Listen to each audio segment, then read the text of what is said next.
History is full of people standing up against oppression, from the fight against apartheid in South Africa to the civil rights movements in the US, and now the call for justice in Palestine.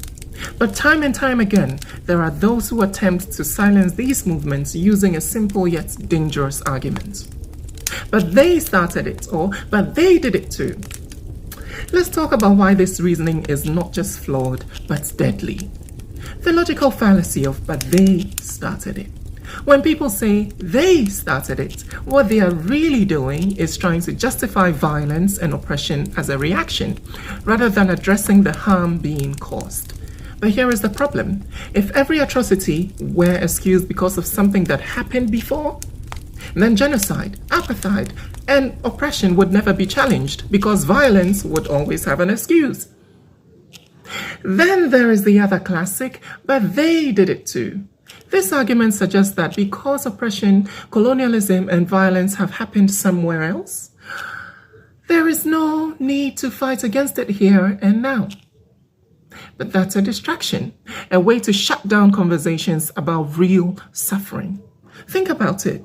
No one would say, well, other countries had slavery too, so why fight against it? That would be absurd.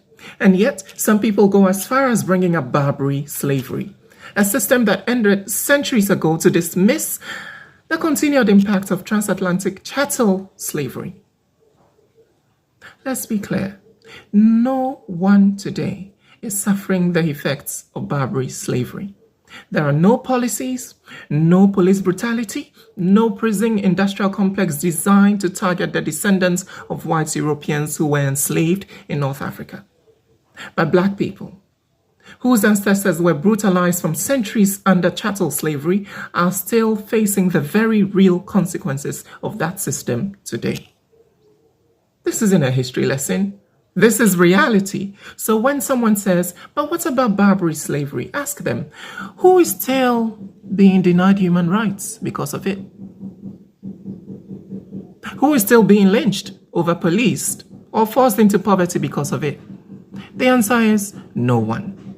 Meanwhile, Black people are still living in the shadows of an institution that officially ended in the 1800s but never really disappeared.